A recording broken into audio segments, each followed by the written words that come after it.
When we talk about AI investment with you, is it more R&D driven initiatives that we're talking about, or would it be near-term commercial application enhancements? Or do you not look at the world that way? That's how, as I talk to finance leaders, I see these two buckets frequently, but I don't know if that's OneStream's story. That's a great question, Jack, because they're both relevant for us. We do have, as I mentioned, we acquired that company and continued to build on it and adding talent.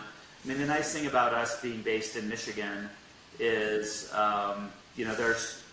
there's obviously a great university that's nearby that, that has lots of talent. We've been fortunate. I think we were maybe the number 2 most requested interview from kind of AI engineers last year. And we're really excited about that. We're getting a really nice reputation there. But the other thing that you mentioned, so we also have a development platform, again, not dissimilar to what a Microsoft would have, in which you can write software on our software. And so we have third party, we have partners that write applications on our software, and we have our first ISV who's writing a sales performance management application on our software called Infinity SPM. And we're really trying to nurture that relationship. I do have I mentioned I don't have a corp dev department, but I'm hiring a corp dev leader, and hoping to do both, is to invest in our current capabilities and then partner and invest in new companies that we can help grow and help build on our platform. One of the nice things about going public is we have over $500 million of cash on our balance sheet. So, that gives us some opportunity to go, continue to build out our ecosystem.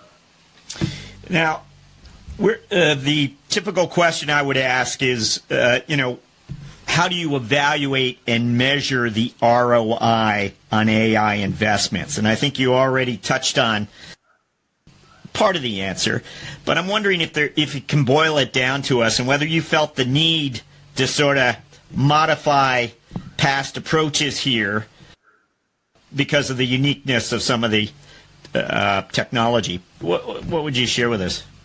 Yeah, I don't really look at investments in AI any differently than I would look in investments in any other type of R&D. I mean, you should be, or cost savings initiative or anything else, right? I mean, you need to figure out what's the cost, what's the risk of that cost, not being the cost that you think it is, of course, and then what benefit do you think that you're going to have? And in software, it ends up it's a complicated equation because, again, back to one of my conversations with the CEO at Microsoft when I was there was, if you can hit one of these things, then because just the value of software, your COGS are such a small part of your business that your ROI ends up could become quite high.